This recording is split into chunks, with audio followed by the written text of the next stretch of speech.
हरिओम, सभी का स्वागत है बहुत बहुत आज की क्लास में।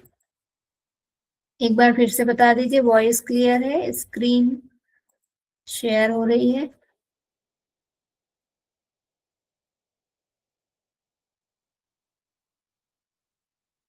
प्रॉपर दिख रही है स्क्रीन सभी को? हम्म, ठीक है। चलिए, लास्ट हमने कहाँ छोड़ा था?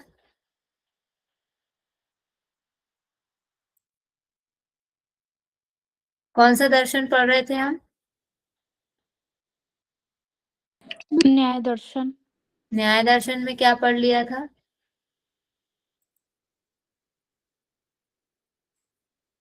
बताइए, ये रिवीजन है।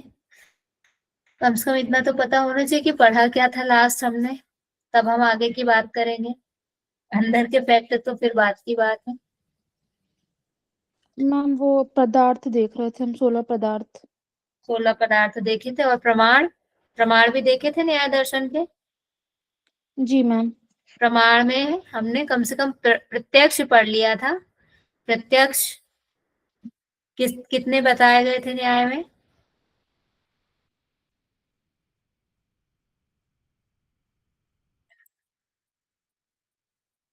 प्रत्यक्ष प्रत्यक्ष का? कितने बताए गए हैं? 4 हाँ, बताए गए हैं। 4। कौन कौन से? मैम प्रमाण 4 बताए गए हैं, प्रत्यक्ष का याद नहीं आ रहा है। प्रमाण 4 है, प्रत्यक्ष के भेद ये हैं। अच्छे से पढ़ लीजिएगा, क्वेश्चन आते हैं तो ज्यादातर यहीं से आते हैं, क्योंकि यहीं से कंफ्यूजन क्रिएट होता है। प्रत्यक्ष के इंद्रिय सन्निकर्ष विषय, ये प्रत्यक्ष के साधन है। कि इन, या अवयव कह लीजिए, कंपोनेंट कह लीजिए, प्रत्यक्ष के ये कंपोनेंट है। इंद्रिय होना चाहिए, इंद्रिय का विषय होना चाहिए, और उन दोनों के बीच में कोई कांटेक्ट होना चाहिए। ये हमने पढ़ा था। ये 3 कंपोनेंट है, इनके बिना प्रत्यक्ष पॉसिबल नहीं है। और टाइप में 2 पढ़े थे, लौकिक और अलौकिक। लौकिक जो फिजिकली, जिनका रिलेशन मटेरियलिस्टिक पदार्थों से, फिजिकल चीजों से है। और 2 टाइप का है, बाह्य और मानस। मन मतलब इंद्रियों से, सेंस ऑर्गन से जो हमको नॉलेज मिलेगा वो इसमें आएगा, लेकिन वो नॉलेज क्या, फिजिकल एविडेंस वाला ही रहेगा। भौतिक ज्ञान जो मिल रहा है किसी भी चीज का, या तो वो मन से मिल रहा है, मन को एक आंतरिक इंद्रिय इंद्रिय माना है, और बाह्य जो सेंस ऑर्गन है 5, उनसे मिल रहा है।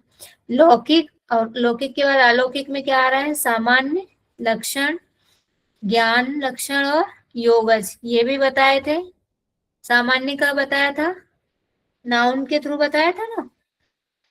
कलेक्ट, कॉमन नाउन होती है एक, जैसे एक क्लास में सारे 5th क्लास के बच्चे बैठे, लेकिन एक किसी अगर पर्टिकुलर बात की बच्चे की बात करें तो वो क्या हो जाएगा?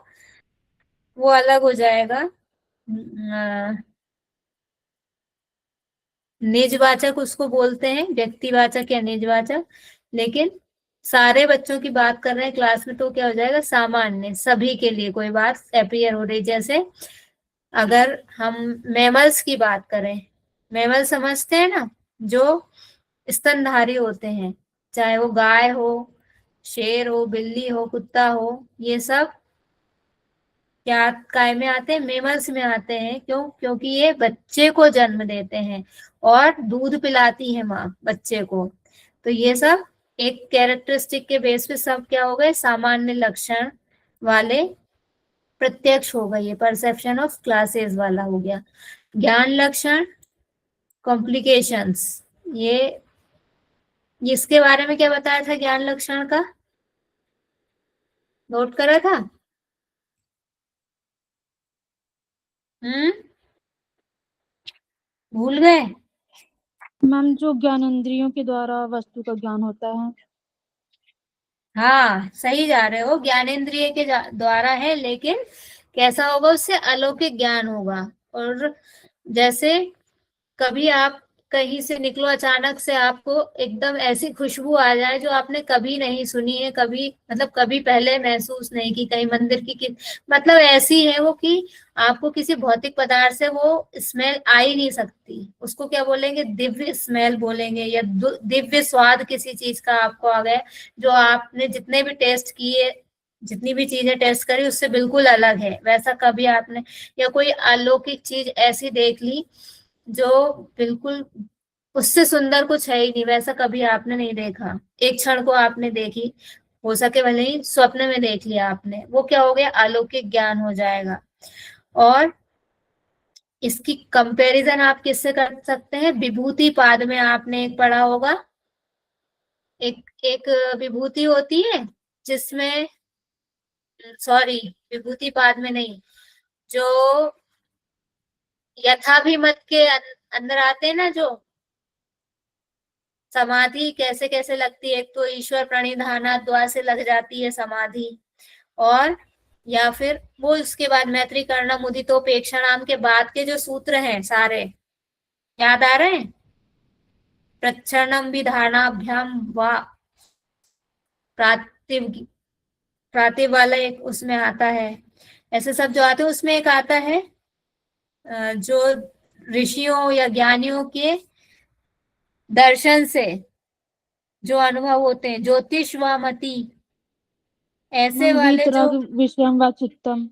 हाँ वीतराग विषयम व चित्तम, ऐसे जो हो रहे हैं ना चित्त कि, प्रसादनम, मतलब जो चित्त को निर्मल बनाने के उपाय हैं वो हैं। हाँ हाँ, उसके बाद के जो सारे सूत्र हैं, यथा भी मत ध्यान वहां तक कि मतलब इनमें से भी कोई नहीं समझ में आया तो आपको जो ठीक लगे वैसे आप कर लो उस तक के।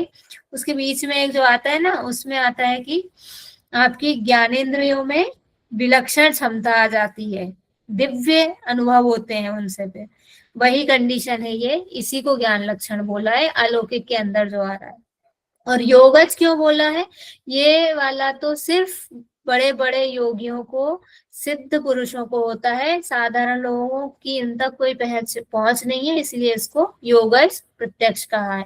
जैसे आप इसको कंपेयर कर सकते हैं, वेदों का ज्ञान जो है ऋषियों ने अपनी तपस्या के द्वारा प्राप्त किया, वो भी तो अलौकिक ज्ञान हो गया, साधारण हम जैसे तो पढ़ के भी नहीं समझ सकते हैं। क्लियर है ये, एक ये वाला हम यहाँ पे आ गया था कि इसको एक बार फिर से समझना था, इसमें कुछ नहीं है, एग्जाम्पल तो वही ठीक है, बस समझने का थोड़ा सा ऐसा है, इसको ऐसे समझिए कि एक हो रहा है कि डायरेक्ट कांटेक्ट हो रहा है, ठीक है, संयोग, ये डायरेक्ट कांटेक्ट है संयोग में, और मतलब दो लोगों के बीच में, दो फ्रेंड्स हैं, अभी जैसे पूजा जी हैं और शताक्षी जी हैं, दोनों ने हाथ मिला लिया, डायरेक्ट कांटेक्ट हो गया, दोनों फ्रेंड बन गए। लेकिन इसीलिए मैंने फेसबुक का एग्जांपल दिया था कि फ्रेंड्स का फ्रेंड, आप उसको डायरेक्ट नहीं जुड़े, आप जानते नहीं, कोई लेना देना नहीं है, उसने आपको अपने फ्रेंड के, इस वाले ने इसके फेसबुक पर आपकी आईडी देखी, आपका नाम देखा, आपको ठीक लगा, तो आपने इसको कांटेक्ट कर लिया सीधे, मतलब इसने या इसने डायरेक्ट कांटेक्ट कर लिया, तो ये बीच में ये है डायरेक्ट, मतलब इसकी इससे डायरेक्ट टच नहीं है, पहले ये आया बीच में फिर ये आया। इसको आप एक और एग्जांपल से देख सकते हैं सेंस ऑर्गन्स के वे में, कि अगर आपको किसी फूल के बारे में या उसकी स्मेल के बारे में जानना है, तो पहले तो आपको फूल ही दिखेगा, स्मेल उसका गुण जो है वो आपको बाद में दिखेगा, पहले आंख उसको देख रही है तो आंख फूल को देखेगी, उसके बाद उसकी स्मेल पता चलेगी, तो इनडायरेक्ट कांटेक्ट हुआ ना स्मेल से। डायरेक्ट कांटेक्ट किससे हुआ, पहले फ्लावर से हुआ, उसके बाद उसके रंग से, उसकी स्मेल से सेकेंडरी हुआ, तो इसी को बोलते हैं संयुक्त समवाय के बीच में कोई मीडिएटर है। ठीक है, ये क्लियर है, समझ में आ गया। Yes ma'am. इसको आत्मा और शरीर के संबंध में भी आप समझ सकते हैं, क्योंकि हमारे जीवन का क्या है, परम लक्ष्य क्या है, मोक्ष प्राप्त करना, और मोक्ष की प्राप्ति क्या करेंगे, आत्मा कैसे करेगा? अब वो तो बंधन में पड़ा हुआ है, बार बार अपने कर्मों के कारण जन्म ले रहा है, मर रहा है। अब उसको मोक्ष प्राप्त करना है, तो मोक्ष प्राप्त करने के लिए क्या कंडीशन जरूरी है?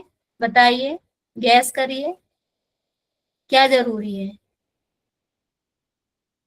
गीता जी में पढ़ा है ना, मनुष्य का शरीर जरूरी है। देवता लोग भी तरसते हैं मानव शरीर प्राप्त, मानव योनि प्राप्त करने के लिए, क्योंकि मोक्ष केवल मनुष्य योनि में ही प्राप्त हो सकता है। तो ये शरीर संबंध हो गया ना, कि पहले आत्मा शरीर में जाएगा और फिर शरीर से मोक्ष में जाएगा, वापस जहां से आया था वहीं समा जाएगा। ये समझने के लिए है चीज। अब आपका आएगा अनुमान प्रमाण। ये वाला तो क्लियर हो गया ना, इसमें कहीं कोई डाउट नहीं बचा है? Yes ma'am. अब आपका अनुमान प्रमाण आ जाएगा। अनुमान हमने ऊपर ऊपर से देखा था, क्या पढ़ा था अनुमान में? क्या होता है अनुमान? आपने स्कूल में मैथ्स पढ़ी है सबने। मैथ्स में हम क्या पढ़ते थे? प्रमेय पढ़ते थे। हम्म, यही थे हम। प्रमेय हम लोग पढ़ते थे मैथ्स में। थ्योरम क्या होता है उसमें? थ्योरम का सहारा लेके क्या बना लेते हैं हम? सवाल सॉल्व कर लेते हैं। तो यस उसमें मैम, क्या होता स्टेटमेंट है? को प्रूफ। हाँ, स्टेटमेंट को प्रूफ करते हैं कि जो पता है उससे जो नहीं पता है उसको पता करना। ऐसे ही होता है। अज्ञात से ज्ञात, सॉरी, ज्ञात से अज्ञात, दोनों मतलब ऐसे संबंध होता है दोनों के बीच में। अब हम हमेशा एक एग्जाम्पल देखते हैं कि जहां जहां आग है, जहां जहां धुआं है वहां आग है। कैसे हमने एज्यूम कर लिया? क्योंकि हमने आग देखा, मम्मी घर पे चूल्हे पे खाना बना रही है और फिर उसमें से धुआं निकल रहा है और मम्मी को बड़ा कष्ट हो रहा है उस धुएं से। तो धुएं का कारण क्या है? आग है। यानी कि आग कार्य है और धुआं क्या, सॉरी, आग कारण है और धुआं क्या है? कार्य है। जो चीज जिसमें से निकलती है, जिसमें से निकलती है वो कारण होता है, और जो निकलता है वो कार्य होता है। ठीक है? तो धुएं का कारण क्या है? आग है। और हमने धुएं को देखा है घर में, इसलिए हमें पता है कि कहाँ से निकलता है, आग से निकलता है। तो जब ऐसी जगह हम धुएं को देख रहे हैं किसी जंगल में जाके, जहां हमें आग तो नहीं दिखाई दे रही है, पेड़ों के बीच में से पेड़ बहुत है, जंगल है, लेकिन हमें धुआं दिखाई दे रहा है, तो हम एज्यूम कर लेंगे कि यहाँ धुआं है, मतलब यहाँ जरूर आग होगी। क्यों? क्योंकि बिना आग के कहीं धुआं नहीं हो सकता। इसको क्या कहते हैं? व्याप्ति संबंध कहा जाता है। व्याप्ति मतलब, व्याप्त होने का मतलब उसमें उस चीज का होना कंपलसरी है, उसी को व्याप्ति। जैसे आप एक प्रेयर हम लोग करते हैं, एक मंत्र हम का उच्चारण करते हैं, व्याप्तम येन चराचरम अखंड मंडलाकारम व्याप्तम येन चराचरम। सुना है ये वाला मंत्र सभी ने? तत्पदम दर्शितम येने तस्मै श्री गुरुवे नमः। व्याप्त का मतलब आप हर जगह, चर में और अचर में, सभी में व्याप्त हो। व्याप्त मतलब होना। तो व्याप्ति का संबंध अनुमान के लिए जरूरी है। ठीक है, इस बात को याद रखिएगा। अगर व्याप्ति का संबंध नहीं है मतलब अनुमान हम नहीं लगा सकते। कि जैसे कहीं किचन में हमने कल रात को दूध रखा था फ्रिज में, लेकिन हम अगले दिन आके देख रहे हैं तो हमको बर्तन तो खाली दिख रहा है, लेकिन हमको प्लेटफॉर्म पे दही बना हुआ दिख रहा है। तो हम क्या गेस कर लेंगे? अच्छा, किसी ने इसको कन्वर्ट कर दिया, दही बना दिया दूध से। अनुमान लगा लिया हमने हमने क्योंकि हमें पता है कि दही कैसे बनता है? दूध से बनता है। तो जहां ऐसा हमें पता ही है कि दूध में दही होता ही होता है। ये व्याप्ति संबंध है। अब हम इसको कैसे देखेंगे, अनुमान को न्याय में बहुत ही डिटेल में बताया गया है, सबसे ज्यादा डिटेल में न्याय में ही बताया गया है। 5 इसके कंपोनेंट है। कंपोनेंट का मतलब होता है जिससे वो बन रहा है, जो जरूरी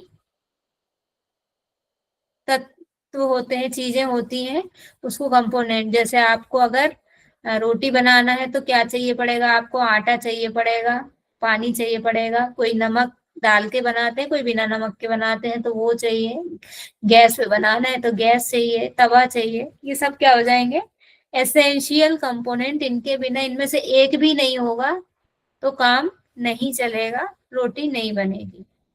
ऐसे ही ये कंपोनेंट है, इनमें से एक भी नहीं होगा तो क्या नहीं होगा, अनुमान नहीं लगाया जा सकता। लेकिन ये वाले जो कंपोनेंट है 5, इसका जब हम वर्गीकरण करते हैं, अनुमान का क्लासिफिकेशन दो तरह से किया जा रहा है।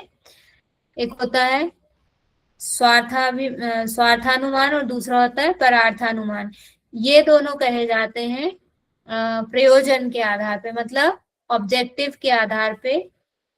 सॉरी, ऑब्जेक्टिव नहीं, प्रयोजन मतलब होता है कारण, किस कारण से, किस उद्देश्य से। हाँ, ऑब्जेक्टिव भी कह सकते हैं, किस उद्देश्य से किया जा रहा है। तो दो उद्देश्य के आधार पे दो है। अनुमान क्यों लगाया जा रहा है, नॉलेज गेन करने के लिए।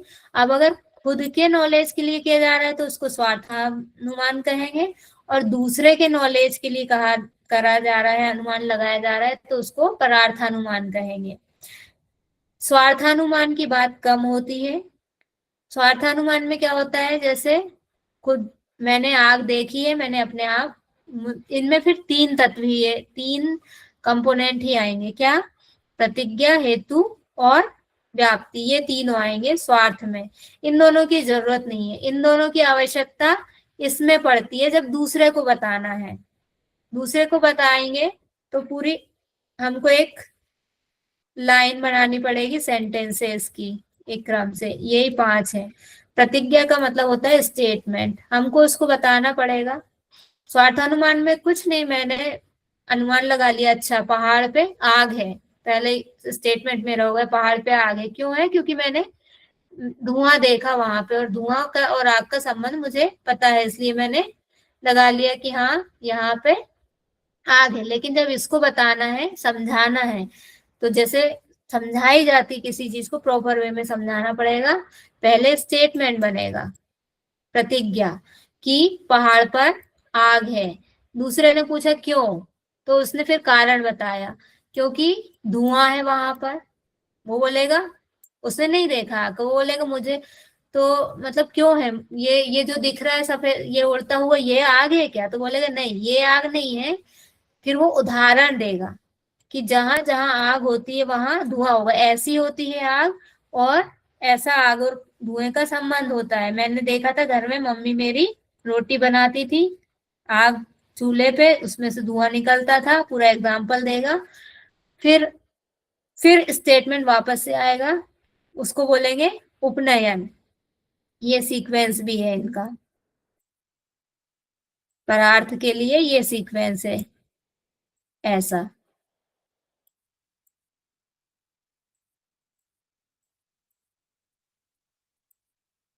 फिर आया, इसलिए क्या है, पहाड़ पर आग है क्योंकि पहाड़ पर धुआं है, या यहाँ पे धुआं आ जाएगा, इसलिए पहाड़ पर धुआं है, इसलिए पहाड़ पर आग है। ये क्या हो जाएगा, निष्कर्ष निकल गया, फाइनल एक।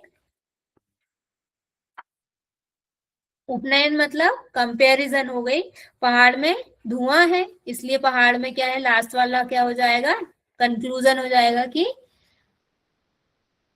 पहाड़ पर आग है। क्लियर है ये वाला, परार्थ अनुमान क्लियर हो गया, तो फिर आगे बढ़े, कोई डाउट हो तो पूछ लीजिए। जी मैम। मैम स्वार्थानुमान में कितनी चीजें आती हैं? 3, पहली 3 चीजें आएंगी, ये प्रतिज्ञा यानी स्टेटमेंट, हेतु मतलब रीजन, और उदाहरण सहित व्याप्ति वाक्य, मतलब कोई ना कोई उसमें एग्जाम्पल रहेगा कि किसमें क्या चीज समाई हुई है, उसी से कोई कारण है और उससे कोई ना कोई कार्य निकल रहा है। विथ एग्जाम्पल रहेगा, वो व्याप्ति, ये 3 रहेंगे स्वार्थ अनुमान में। क्लियर? जी मैम। अब आपका आएगा इसके बाद स्वार्थानुमान को, और आगे जाके देखेंगे तो इसके भी 3 भेद बताए हैं, 3 टाइप बताए गए हैं, क्लासिफिकेशन है। क्या है? पूर्ववत, दूसरा है शेषवत, और तीसरा है सामान्य तो दृष्ट। पूर्ववत का मतलब क्या होता है? ये कारण को देख के कार्य का पता लगाते हैं। कारण मतलब क्या हो रहा है? जिससे कोई चीज निकल रही है। अभी बताया था ना, जिससे कोई चीज निकलेगी। जैसे मम्मी ने खाना बनाया चूल्हे पे, तो क्या निकला? चूल्हे में आग पे बना रही थी, तो आग क्या थी? कार्य था कि कारण था? आग से धुआं निकला था, तो आग कार्य थी कि आग कारण था? पहले तो ये क्लियर होना चाहिए, बताइए। कारण। कारण, वेरी गुड। कारण था, तो जहां कारण से कार्य निकल रहा है उसको कहते हैं पूर्ववत। क्या कार्य निकल रहा है कारण से? बादल देखे हमने आसमान में, तो हम क्या कहेंगे? पूर्ववत, यानी एक अजम्पशन, हम अनुमान लगा रहे हैं कि क्या होगा? बारिश होगी, बरसात हो सकती है। ये पूर्ववत हो गया ना हमारा, प्रिडिक्ट करते हैं। या मैच के पहले सट्टा लगाया जाता है, कौन सी टीम, जो टीम लगातार जीतती जा रही, तो लोग डिसाइड कर लेते हैं, पहले अनुमान लगा लेते हैं, इस बार तो वर्ल्ड कप यही टीम जीतेगी। ये भी क्या है? पूर्ववत है। दूसरा, कारण के आधार पर कार्य का पता किस चीज में लग रहा है? जैसे बरसात नहीं हुई, तो जो खेत में खड़ी हुई फसल है उसको देखकर जो किसान है, उस खेत का मालिक है, वो क्या कहेगा? क्या अनुमान लगाएगा? कि पूरी फसल बर्बाद हो जाएगी अगर बरसात नहीं हुई तो। नहीं हो रहा है, सूखा पड़ रहा है, तो वो ऐसा प्रिडिक्ट कर लेगा। ये हो गया पूर्ववत। शेषवत क्या होता है? शेषवत कई तरह से देखा जाता है। आप अभी यहाँ पे न्याय दर्शन में तो शेषवत क्या बताया गया है उसको पहले ध्यान रखिए, फिर बाकी वाले भी साथ में बता देंगे। अभी न्याय दर्शन में शेषवत कहा गया है कि जो कार्य है उसको देख के कारण का अनुमान लगाना है। इसका उल्टा है न्याय दर्शन में, जो पूर्ववत है उसका उल्टा शेष को बताया गया है। इसका क्या एग्जाम्पल हो सकता है? बताइए, एक आध कोशिश कीजिए एग्जाम्पल बताने की। शेषवत का मैम? शेषवत का? जी, इसमें जैसे आ, सुबह कीचड़ देख करके हम लोग वर्षा का अनुमान लगाते हैं कि रात्रि में कोई बारिश हुई हो। जी बिल्कुल सही। रात को यहाँ वहां हम सुबह उठे और हमें पता नहीं था रात में, लेकिन सुबह जैसे ही हमने देखा कि पानी भरा हुआ है चारों तरफ, इससे हम प्रिडिक्ट कर लेंगे कि हो ना हो रात को क्या हुई है? बरसात हुई है। तो ये हो जाएगा शेषवत। सामान्य तो दृष्ट क्या होगा? किसी एक वस्तु को देखकर दूसरी वस्तु का अनुमान लगा लेना, सामान्य तो दृष्ट होगा। इसका एग्जाम्पल क्या होना चाहिए?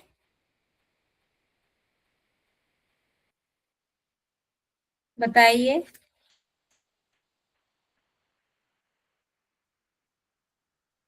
ये नहीं पढ़ा सामान्य तो दृष्ट कभी इससे पहले?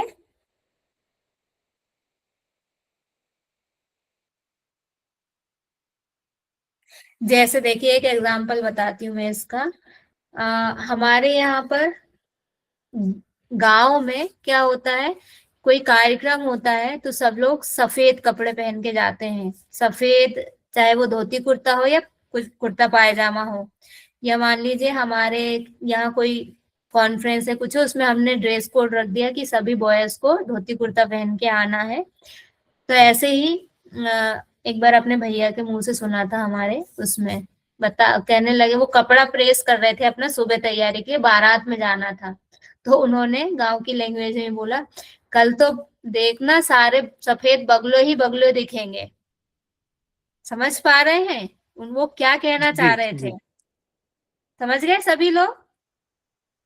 ये सामान्य तो दृष्ट होता है। किसी चीज को देख, किसी एक वस्तु को देखकर दूसरे का अनुमान लगा लेना कि जो वास्तविक चीज है उसकी बात तो हो नहीं रही है, किसी दूसरे दूसरे शब्द के माध्यम से वास्तविक चीज को बताया जा रहा है, ये सामान्य तो दृष्ट है। अब इसका एग्जाम्पल इस उसमें आत्मा और उसके उसमें कैसे किया जाता है? सामान्यतः दृष्टि को बताने के लिए किया जाता है कि ये जो पूरा संसार है बनाया है तो कोई ना कोई, जैसे मिट्टी और घड़े का एग्जाम्पल दिया जाता है कि घड़े में अपने आप चेतन घड़ा अपने आप नहीं बन सकता, मिट्टी से बनाने वाला कोई ना कोई उसको अवश्य होगा। उसकी बात, उसके लिए सामान्य तो दृष्टि दिया जाता है यहाँ पर। अब न्याय दर्शन ने उपमान को भी माना है। उपमान क्यों लिया है न्याय दर्शन ने? किसी व्यक्ति को पता नहीं है कोई वस्तु के बारे में, उसने देखी नहीं है कभी। जैसे दो फ्रेंड हैं आपस में बात कर रही हैं कि मैंने, एक बोल रही है कि मैंने नीलगाय को नहीं देखा है, मतलब नीलगाय के बारे में बताने लगी वो कि मैंने वहां, कल मैं जू में गई थी, मैंने वहां नीलगाय देखी। दूसरी बोलने लगी मैंने तो नीलगाय देखी नहीं है।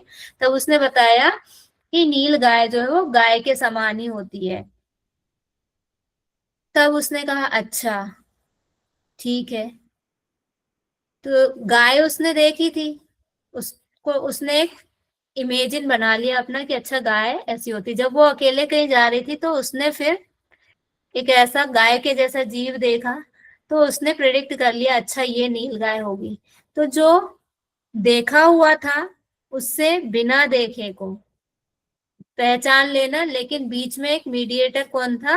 फ्रेंड था, उसने एक इमेजिनेशन करा दिया था कि ऐसा होता है। अब ये अंतर है अनुमान में और उपमान में, कि उसमें कोई आपको ऐसे इमेजिन नहीं करवा रहा है कि ऐसा, और आपने उस वस्तु को कभी देखा नहीं है, ये कंडीशन है। लेकिन किसी ने आपको बताया, उस बताए हुए कि वो कोई विश्वसनीय व्यक्ति हो सकता है, आपका फ्रेंड हो सकता है, उसके थ्रू आपने जब उसको असली जीव को देखा तो आपने उसको समझ लिया। यही है अनुमान और उपमान में भेद। क्या है? अनुमान में प्रत्यक्ष के आधार पर अप्रत्यक्ष का ज्ञान होता है, और उपमान में क्या हो रहा है? सिमिलरिटी के बेस पर होता है, दोनों सिमिलर लग रहे हैं, ये नॉर्मल गाय है और ये नील गाय है। उपमान की और एक बात क्या है? जिसको नहीं देखा उसके जैसी लगने वाली वस्तु का ज्ञान किसी विश्वसनीय, ठीक है वही चीज है। अब इसके न्याय दर्शन के और इम्पोर्टेंट फैक्ट क्या है? अन्यथा ख्यातिवाद इसको कहते हैं। क्यों? इसमें विपर्य ज्ञान, मतलब अन्यथा ख्यातिवाद का उल्लेख किया गया है, विपर्य ज्ञान की बात की गई है, सोना को पीतल समझने वाली बात की गई है। कार्य कारण संबंधी विचार क्या है इनका? कारण नियत, अनौपाधिक एवं तात्कालिक पूर्ववर्ती होता है। एक कारण एक कार्य, मतलब एक बार में एक ही कार्य होगा, एक से ज्यादा, कारण से एक से ज्यादा कार्य नहीं निकलेंगे, ये है इसका मतलब। और कारण क्या होता है? फिक्स होता है, नियत होता है, निर्धारित होता है। तात्कालिक पूर्ववर्ती मतलब अ, कार्य कारण संबंध जो है वो तात्कालिक पूर्ववर्ती है। ऐसा नहीं कि मतलब तुरंत वाली चीज के लिए बात हो रही है, प्रिडिक्ट करने वाली बात है तुरंत के लिए। ऐसा नहीं कि आज की कंडीशन कुछ और है और बहुत पहले की बात हमने कर रहे हैं तो वो चेंज हो जाएगा, मतलब रिजल्ट में अंतर आ जाएगा, निष्कर्ष में अंतर आ जाएगा। और हमेशा पूर्ववर्ती ही होता है, कारण हमेशा पहले होता है, कार्य हमेशा बाद में होता है। कारण के प्रकार क्या होते हैं? उपादान, असमवायी एवं निमित्त। निमित्त तो समझते ही कि बीच में कोई मीडिएटर वाली बात होती है। और असत कार्यवाद का सिद्धांत, कारण में कार्य का पूर्व से निहित होना नहीं मानना, यह असत कार्यवाद को मानता है। न्याय दर्शन, सत्कार्यवाद का विपरीत, इनमें ये बहस समझ सकते हैं, मतलब विपरीत विरोधाभास रहा है। जैन और सांख्य सत्कार्यवाद को मानते हैं, लेकिन ये असत्कार्यवाद को मानते। ईश्वर विचार, ईश्वर चैतन्य से युक्त आत्मा है, और दो प्रकार बताए हैं, जीवात्मा और परमात्मा। परमात्मा को ही क्या कहा है, ईश्वर कहा है। इसीलिए तो कहते हैं हर जीव में आत्मा है, हर जीव में ईश्वर का वास है, ऐसा समझना चाहिए। ईश्वर के 6 प्रधान गुण इसमें बताए गए हैं, आधिपत्य, मेजेस्ट्री, वीर, अलमाइटी, यश, आल गॉर्जियस, श्री, इन्फिनिटी यानी असीमित सुंदर, और ज्ञान और वैराग्य। ये 6 गुण बताए गए हैं ईश्वर के न्याय दर्शन में, इनको याद कर लीजिएगा। आत्मा संबंधी विचार क्या है, आत्मा स्वरूपता अचेतन है, इसमें मतलब चेतना को क्या माना है, इसका आगंतुक गुण है, सदा से चैतन्य नहीं है आत्मा। न्याय दर्शन के अकॉर्डिंग चेतना इसमें अलग से आती है, कैसे आती है, मन, इंद्रिय और बाहर जगत के संपर्क से आती है, आगंतुक गुण है। जैन और सांख्य के विचार के विपरीत। आत्मा के गुण क्या है, सुख दुख राग द्वेष शिक्षा एवं ज्ञान, शुभ अशुभ से उत्पन्न धर्म अधर्म, ये सब आत्मा के गुण हैं, सारी चीजें फील करती है ये आत्मा। मोक्ष और बंधन के बारे में बोला है, मोक्ष जीवन का क्या है, परम लक्ष्य, और बंधन का कारण क्या है, अविद्या है। ये हो गया हमारा न्याय दर्शन। इसमें किसी को कोई कंफ्यूजन, इतना जो पढ़ा है अभी, फिर वैशेषिक स्टार्ट करते हैं, आज हम खत्म करेंगे। किसी को कोई doubt?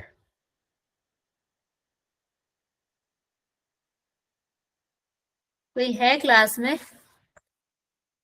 Yes ma'am, okay. Okay, वैशेषिक दर्शन का सामान्य परिचय देखेंगे सबसे पहले। प्रणेता, प्रणेता मतलब उसको बढ़ाने वाले, दर्शन को विकास करने वाले हैं कणाद। इनका एक नाम उलूक है, इसलिए इनके दर्शन को औलूक के दर्शन के नाम से भी जाना जाता है। 300 ईसा पूर्व के आसपास इसको विकसित माना जाता है। ये इनके एकदम बहुत ज्यादा प्रमाणिक नहीं मिलती है, जब चीजें लगभग वाली में क्वेश्चन आते नहीं है। फिर इसके भाष्य क्या है, प्रशस्त पाद का रचित पदार्थ धर्म संग्रह, और टीका है श्रीधर रचित पदार्थ धर्म संग्रह पर टीका, अलग अलग है दोनों ने। जगत विचार क्या है इनका, परमाणु सृष्टिवाद, बहुत इंपॉर्टेंट है, सीधा क्वेश्चन आता है। हमने जब एग्जाम दिया था यही क्वेश्चन आया था, परमाणु सृष्टिवाद का संबंध कौन से दर्शन से। ऐसे सीधे सीधे क्वेश्चन आते हैं अभी तक तो दर्शन से। तो परमाणु सृष्टिवाद का संबंध वैशेषिक दर्शन से है, और जो आज के साइंस ने खोज की है वो कणाद ने उस समय कर ली थी कि सबसे छोटी यूनिट कौन सी है, unit of smallest unit of world क्या है, परमाणु है, ये इन्होंने बता दिया। और उसी के बेस पर पूरा ऑरिजिन ऑफ लाइफ और सारी चीजें उन्होंने बता दी। ईश्वर के बारे में क्या है, न्याय के मत का पूर्ण समर्थन है, मतलब ईश्वर को मानते हैं, जो जो विशेषताएं न्याय ने बताई है वो सब इनको मान्य है। आत्मा पूर्ण रूप से चर्चा नहीं की है आत्मा की इन्होंने, न्याय के मत का पूर्ण समर्थन, जो आत्मा के बारे में बोला है न्याय ने उसमें भी एग्री है। मन न्याय के समान परमाणु युक्त माना है मन को, और मोक्ष जीवन का क्या है, परम लक्ष्य है, और न्याय के समान ही मोक्ष के बारे में जो विचार न्याय के थे वही इन्होंने माने हैं। और कार्य कारण सिद्धांत अलग से व्याख्या नहीं की, इसमें भी जैसा न्याय ने कहा है वैसा ही इन्होंने मान लिया। न्याय और वैशेषिक, जैसे हमने पहले भी डिस्कशन किया था कि दो दो के पेयर में होते हैं। क्यों होते हैं? एक दूसरे पे आश्रित होते हैं, एक के बिना दूसरे का काम नहीं चलता है। अन्योन्याश्रित शब्द इस्तेमाल किया जाता है इसके लिए। कुछ चीजें इसने उसकी एक्सेप्ट की हैं, कुछ दूसरे ने पहले की एक्सेप्ट की हैं। प्रमाण के बारे में मुख्य रूप से प्रत्यक्ष एवं अनुमान को, ये बाकी बहुत सारी चीजें तो सिमिलर है, लेकिन ये अलग क्या है कि इसने अनुमान और प्रत्यक्ष को ही माना है डायरेक्टली, और इनके अकॉर्डिंग जो बाद के हैं शब्द और उपमान जो न्याय ने माने हैं वो इन्हीं दोनों के अंदर आ जाते हैं। अब हम पदार्थ की बात करें तो वैशेषिक ने दो वर्गों में बांटा है पदार्थ को, भाव पदार्थ और अभाव पदार्थ। भाव पदार्थ क्या है? द्रव्य, गुण, कर्म, सामान्य, विशेष, समवाय, ये पदार्थ की कैटेगरी में। पदार्थ मतलब जिससे क्या हो रहा है, लाइफ का विकास हो रहा है, डेवलपमेंट हो रहा है या सृष्टि बन रही है।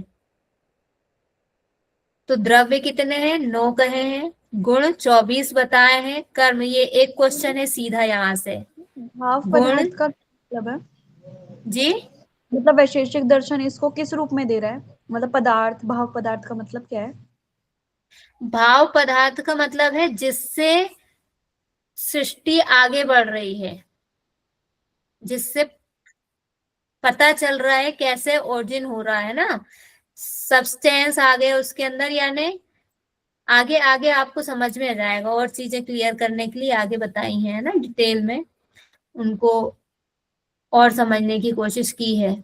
जिससे ओरिजिन हो रहा है, आगे बढ़ रहा है, मिलके इन सब से मिलके ही क्या हो रहा है, कोई चीज बन रही है।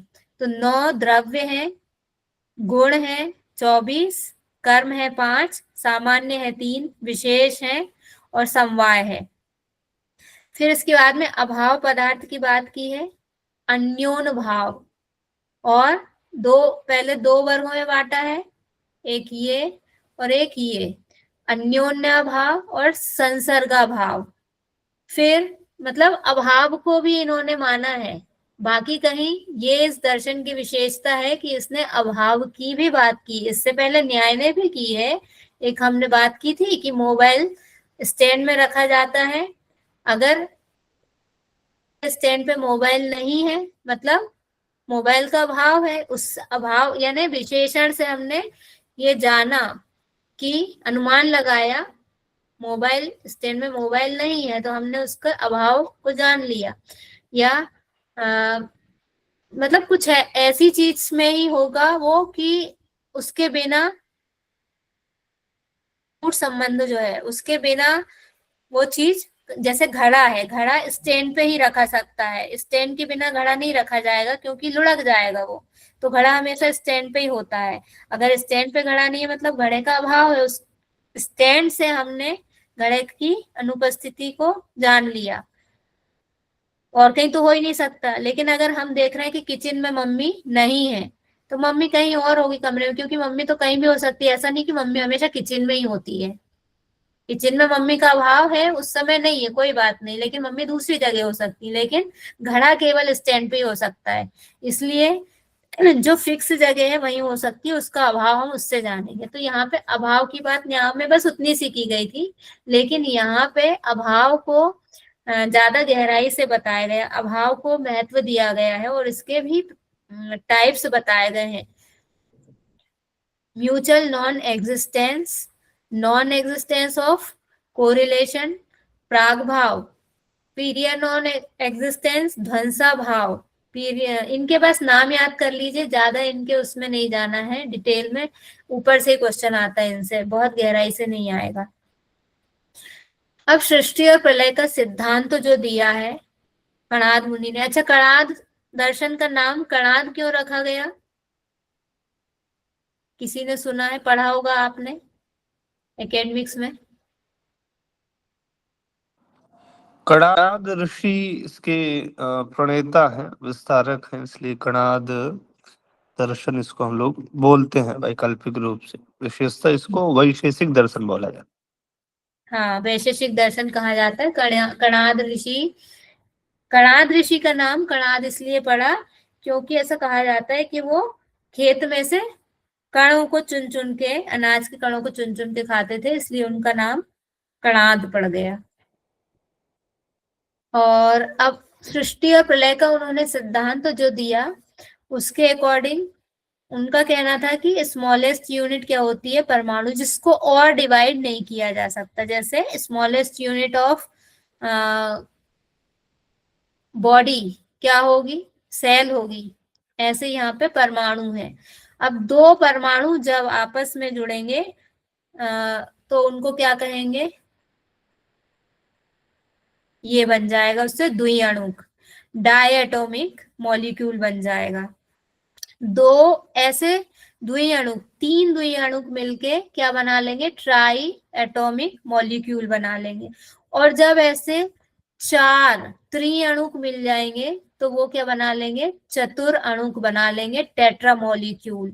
ये सृष्टि और प्रलय का सिद्धांत दिया किसने, कणाद ऋषि ने। अब इनसे सब्सटेंस कैसे बन रहे हैं, द्रव्य कैसे बन रहे हैं, ये जो चार टेट्रा मॉलिक्यूल था उनकी कम या ज्यादा संख्या, अब ये सिर्फ समझने के लिए है, इसको एकदम पत्थर की लकीर नहीं मानना, ये सिर्फ हमने अपने दिमाग में याद रखने के लिए, एग्जाम्पल सेट करने के लिए ऐसा बना दिया है कि उनने, क्योंकि यही लिखा है कि इनकी कम या ज्यादा संख्या से क्या बन जाता है कि वो जो तीन टेट्रा मॉलिक्यूल मिल गए तो जल बन गया, पांच मिल गए तो पृथ्वी बन गई, चार मिल गए तो अग्नि बन गई। ये कुछ भी हो सकता है, अग्नि की तीन से मिलके अग्नि भी बन सकती है, ये पता नहीं है हमको, ये जस्ट समझने के लिए हमने कि कुछ कम नंबर में मिलके कुछ ज्यादा नंबर में मिलके ऐसे द्रव्य को बना लेते हैं, द्रव्य का फॉर्मुलेशन कर लेते हैं। क्लियर है इतनी चीज, ये जी समझ मैम। आ गया। जी मैम। यही क्या है, उनका सृष्टिवाद का सिद्धांत है। क्या हुआ, अटक क्यों गया। हाँ, अब द्रव्य की बात करेंगे। 9 द्रव्य बताए हैं इन्होंने, कौन कौन से हैं, 5 तो ये हैं, पृथ्वी, अग्नि, वायु, जल और आकाश। इसमें से ये जो पांचों हैं, शुरू वाले 5 है, ये 2 प्रकार के द्रव्य, नित्य परमाणु व अनित्य परमाणुओं के कार्य हैं। नित्य परमाणु मतलब हमेशा जो रहते हैं, अनित्य परमाणु जो हमेशा नहीं रहते हैं। और बाकी के जो हैं, अच्छा, आकाश के लिए क्या कहा गया है, सामान्य से परे, शब्द गुण का आधार, सर्वव्यापी, नित्य, उपादान विनाश से परे। मतलब उपादान कारण क्या होता है, किसी चीज से मिलके किसी चीज का बनना, जिससे बन रहा है वो उपादान कारण हो जाता है। और आकाश को हम क्या है, बस देखते हैं, अनुमान लगाते हैं आकाश का, दिखाई जब दिखता है बस ऐसा, लेकिन है कहाँ, जब ऊपर उसमें वहां पहुंच जाएंगे तो वो हमें दिखाई नहीं देगा, और बाहर चले गए हम अंतरिक्ष से, तो इसलिए आकाश हमारी प्रत्यक्ष से बाहर है। और आकाश का गुण क्या है, शब्द है, सुनाई, सुनने के लिए चाहिए स्पेस, ध्वनि, इसलिए आकाश को शब्द से रिलेट किया गया है और इनको इन चारों से अलग रखा गया है। स्पेस क्या है, सभी वस्तुओं का आश्रयदाता है, अदृश्य है और अनुमान का विषय है।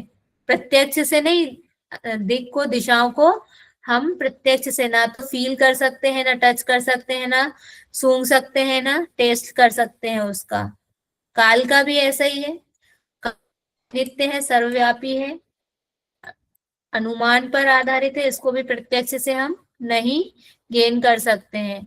दिखाई भी नहीं देता है। सेल्फ क्या है?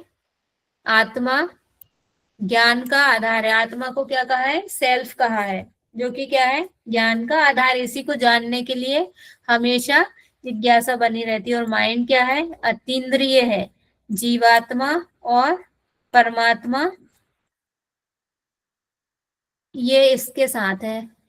ये दोनों चीजें, जीवात्मा परमात्मा आत्मा के उसमें आएगा, यहाँ नहीं है। मन को अतीन्द्रिय कहा गया, अंतर इंद्रिय कहा गया, मतलब आंतरिक इंद्रिय।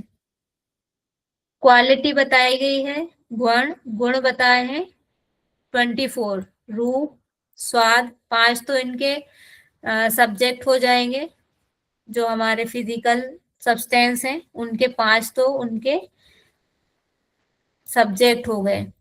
उसके बाद संयोग, जुड़ना, कांटेक्ट हो रहा है दो चीजों का, हमने पहले भी पढ़ा है। विभाग, डिसजंक्शन, अलग होना।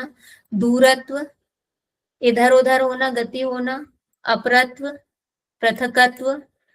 परिमणा, इनके सबके बस नाम याद कर लीजिएगा आप, या वैसे नाम भी नहीं पूछे जाएंगे। फिर भी जितना डीप होता जा रहा है एग्जाम, उसमें हो भी सकता है कि पूछ ले कि कौन सा इसमें से गुण माना है, नहीं माना है। वैसे नहीं तो नंबर ही पूछे जाते हैं।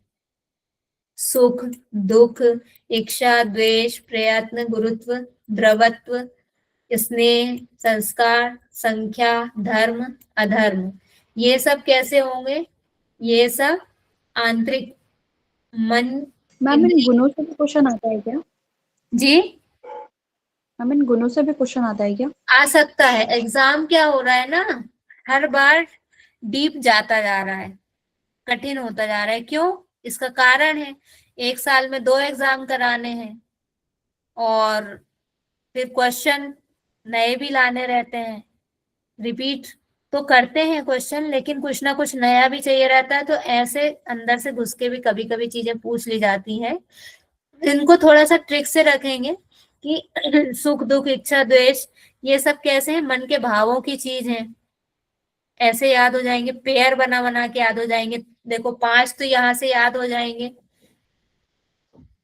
जो हमारे पंच तत्व हैं, उनसे उनके सब्जेक्ट हैं नॉलेज के, उनसे पता चल रहा है, ये उनके गुण हैं। उसके बाद में ये सुख, दुख, इच्छा, द्वेष, ये मन की चीजें आ गई। ऐसे करके पेयर बना के आप, ये क्या हो रहा है? संयोग वियोग, मतलब अविद्या का कारण, सॉरी, हाँ, अविद्या का कारण तो संयोग ही बताया जाता है। संयोग हो रहा है अविद्या के कारण, तो क्या हो रहा है? शरीर को आत्मा समझा जा रहा है। अलग हो गए दोनों, तो क्या होगा कि तदादृष्टु स्वरूप अवस्थानम की कंडीशन आ जाएगी। ऐसे आप थोड़ा सा इनमें समझ के ट्रिक करके याद कर लेंगे। संस्कार, संख्या, नंबर, धर्म, ये डिटेल भी दी है बुक में, लेकिन अभी एकदम से इस समय पढ़ने की आवश्यकता नहीं है उनको। चाहे तो थोड़ा सा पढ़ के देख लीजिएगा, बाकी जरूरत नहीं है। नंबर और नाम जितने याद रह जाए, आप 1-2 नजर डाल लेंगे तो आपको याद रहे कि ये गुण में था और नहीं था। 5 कार्य बताए हैं। Throwing upward, down movement, contraction, expansion, expansion और लोकोमोशन। ऊपर की तरफ जाना, नीचे की तरफ, और संकुचन, सिकुड़ना, प्रसारण, और प्रसारण यानी फैलना, और लोकोमोशन यानी गति। ये इन चारों में जो नहीं आता है, इन चारों से जो बचे रह जाएंगे वो इसमें आएंगे, बाकी सारे इसमें आ जाएंगे। उत्क्षेपण मतलब हम योगाभ्यास करते करते हमने, हाँ जी, कुछ पूछ रहे हैं? मैंने बता रही थी मैम, ये ना पीवाईक्यू आया था, इसको सीक्वेंस में लगाने के लिए आया था। ये यही सीक्वेंस है इसका। जी मैम। कब आया था ये? मैम ये तो याद नहीं आ रहा, बट मैंने पीवाईक्यू देखा था कि इसको पीवाईक्यू सीक्वेंस में आपने लगा। सॉल्व किए थे, उसमें आया था। यही जी मैम। सीक्वेंस है। उत, मतलब क्या हो रहा है, आपको एक वो स्नेक वाला गेम होता है ना, लैडर, और क्या बोलते हैं उसको, सांप सीढ़ी जिसको बोलते हैं, उसमें अगर गलती करी, यहाँ पहुंच गए मतलब जीत गए, लेकिन इसके पहले आता है 99, उसमें बना हुआ है स्नेक का मुंह। अगर हमारा पॉइंट यहाँ आ गया तो सीधे नीचे पहुंच गई, हमारी अधोगति हो गई। लैडर से ऊपर चढ़ जाते हैं, लैडर बीच में आ गया तो ऊपर चढ़ गए, गलती करी नीचे चले गए। तो ऊर्ध्वगति और अधोगति इससे समझ सकते हैं। संकोचन और प्रसारण। संकुचन, संकुचित सोच, कई लोगों को हम बोलते हैं कितनी संकीर्ण छोटी सोच है, संकुचित आप सोचते हो हर चीज में, कि मतलब अपने आप को बहुत ही रिजर्व करके रखना। और प्रसारण, बड़ा सोचना, अपने ऊर्ध्वगति के लिए सारे काम करना, और बाकी सब उसमें बचे हुए गमन में आ जाएंगे। गति में, गमन का मतलब यहाँ पे गति से, इसीलिए इसको कार्य को फंक्शन नहीं बोला है, क्या बोला है, एक्शन बोला है। ये सभी क्या है, मूवमेंट है, गतियां हैं अलग अलग टाइप की। और गति से ही क्या होता है, मोक्ष के लिए चलना ही तो पड़ेगा, गति ही तो करना पड़ेगी। क्लियर है इतना? ये क्या हो गए, कार्य भी हो गए हमारे। अब इसके बाद आएगा सामान्य और विशेष, इनके भी नाम याद कर लेना है। सॉरी, सामान्य क्या है इसके बारे में बात की गई है यहाँ पर। यूनिवर्सलिटी ऑफ जनरलिटी, सामान्य बताया था अभी कि क्लास, कोई क्लास है, उस क्लास में सारे बच्चे हैं, कॉमन नाउन वाली बात है यहाँ पर। जैसे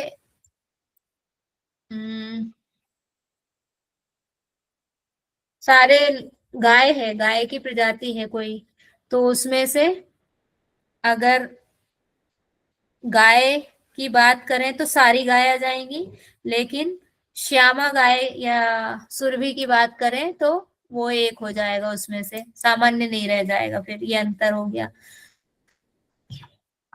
इसमें 3 मत दिए गए हैं, सामान्य से संबंधित मत, बस इतना याद रखना है। नामवाद, प्रत्ययवाद, वस्तुवाद। सीधा क्वेश्चन आएगा कि इनका संबंध किससे है, नामवाद का संबंध किससे, प्रत्ययवाद का, या ये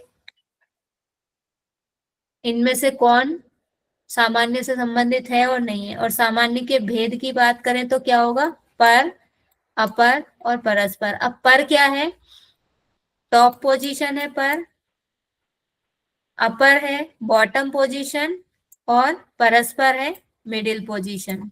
बस इतना ही ध्यान रखना है इसमें। इसके बाद आ जाता है विशेष। विशेष क्या है, विशेष वो है जो आप में यूनिकनेस लाता है। यहाँ पे इसीलिए ये एग्जाम्पल रखा है हमने, किस चीज का, UDI, मेरा आधार मेरी पहचान। सुना है सबने, आधार आने से क्या हो गया, हर एक व्यक्ति की पहचान अलग हो गई। पता है, आपके हाथ में जो फिंगरप्रिंट्स हैं वो किसी दूसरे के हाथ में नहीं हो सकते, यही विशेष है।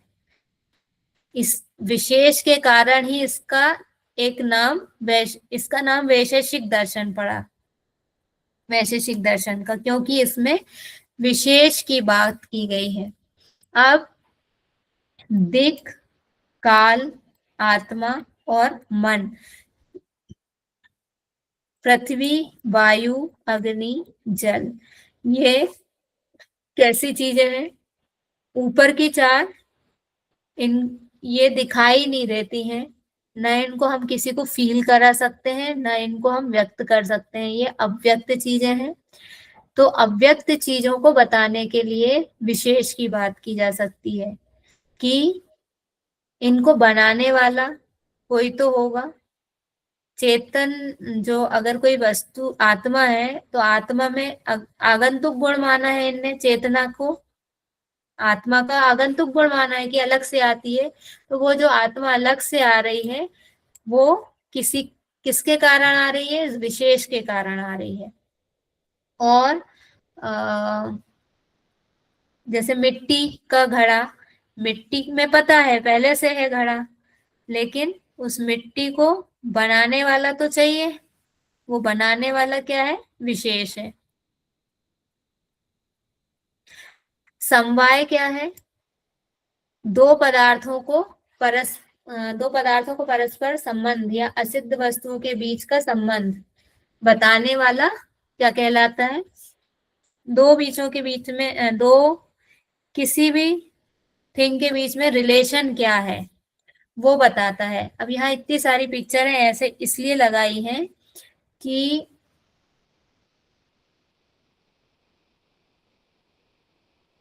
ये यहाँ पे भी जो दिखाया था ना, सामान्य से संबंधित, सामान्य में भी वही चीज आ जाएगी और यहाँ समवाय में भी कॉमन नाउन। जैसे और अटूट संबंध क्या है? धागा और कपड़ा, कि बिना कपड़ों के, रेशे के धागा नहीं बनेगा। और जो फूल में, गुलाब के फूल में जो खुशबू है वो गुलाब के फूल से ही आएगी, वो चमेली के फूल से नहीं आएगी।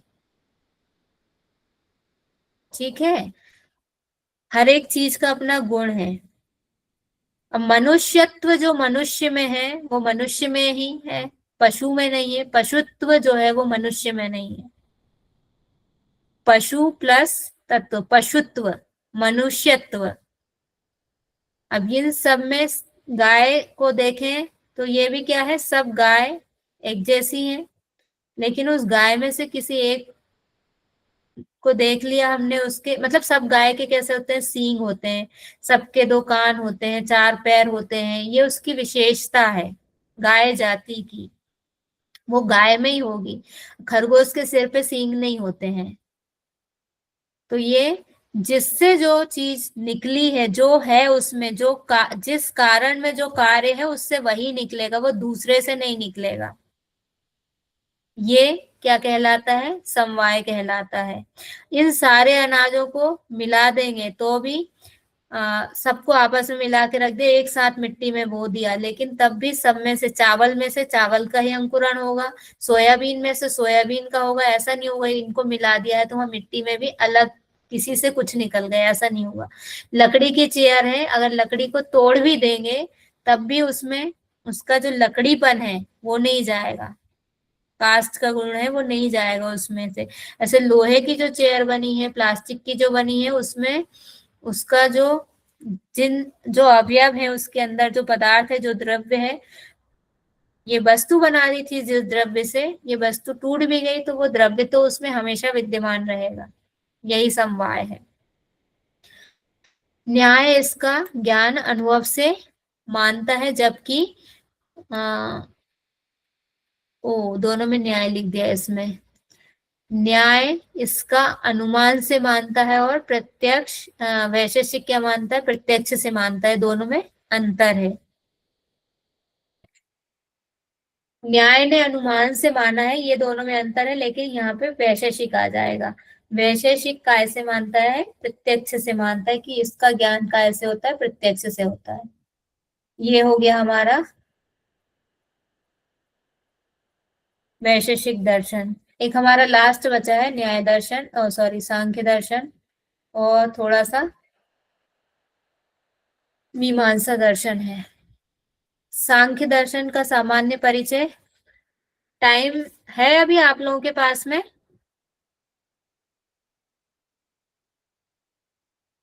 बताइए, माइक ऑन करके बताइए। हम आज करेंगे सांख्य दर्शन। हम कल कर ले। कल? ठीक है, हम आज हम इसको याद कर लेंगे ना, फिर वैसे सीखो। ठीक है, ठीक है। और डाउट भी लिख लाइएगा कोई, अगर कोई डाउट रहता है तो डाउट भी लिख लाइएगा। चलिए, मैम कोई एक बार इसकी वैशिष्टिक दर्शन की चलो हम कल दिखा दीजिएगा। हाँ, डाउट नोट कर लेना, आप कल कल पूछ लीजिएगा। शांति पाठ कर लेते हैं फिर अभी। पीठ गर्दन कमर सीधी, मन शांत, विचार मुक्त। धीरे धीरे गहरी लंबी श्वास लेंगे, धीरे धीरे गहरी लंबी श्वास छोड़ेंगे। शांति मंत्र का उच्चारण करेंगे। ओम सर्वे भवन्तु सुखिनः सर्वे सन्तु निरामयाः सर्वे भद्राणि पश्यन्तु मा कश्चित् दुःखभाग् भवेत्। ॐ शान्ति शान्ति शान्तिः। हथेलियों को घर्षण कराएंगे, आंखों पर रखेंगे, कोमलता से हथेलियों के बीच में आंखें खोलेंगे, हाथ हटाकर आज की क्लास को यहीं विराम देंगे। हरिओम तत्सत। शुभ रात्रि। हरिओम मैम। हरिओम जी हरिओम।